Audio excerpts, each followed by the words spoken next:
One local football team is making some noise this season. KM's News 3 Sports' Mary Peters joins me now to tell us about Fillmore Central. Mary. Yes, Annalise, the Falcons have just one loss on the season so far. Senior Haven O'Connor says the tone for this season was set on day one, and it's not changing anytime soon.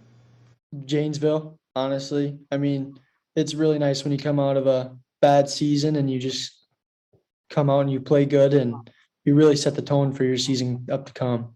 The Fillmore Central football team has just one loss on the season so far, setting the tone for how they wanted this season to go.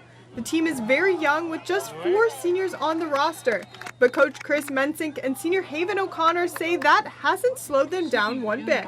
It's how it's supposed to be, right? It's been a team effort. It's not about one person, and this team doesn't. They don't care who's doing well or who scores the touchdown or who gets the ball or who's not getting the ball. They just all relish the opportunity to be successful as a team and enjoy one another. The Falcons spent the summer weightlifting and practicing 4 days a week. They feel that has gotten them all on the same page this year and ready for a successful season. Everybody always sees the results on Friday night, and we talk about that often with our kids. Like, yeah, that's kind of the standard and what you're judged at. But what really happens behind closed doors and every day in practice and leading up to that is what put these guys in position. So we've been taking it just one week at a time. Fillmore Central plays their final regular season home game this week, and they will be ready. We just got to keep it week by week, not get ahead of ourselves.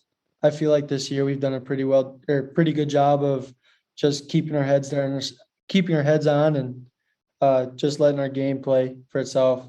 I think what last year taught us that you don't take today or don't take anything for granted, right? And these kids, they come out there and like I said, it doesn't matter what we're doing at practice, they're enjoying themselves. They do it to the best of their ability and have fun, enjoy one another. And that's what high school sports are all about, right? Leave it all out on the field. And like we always say, the scoreboard will take care of itself. The Falcons host Wabasha Kellogg this week.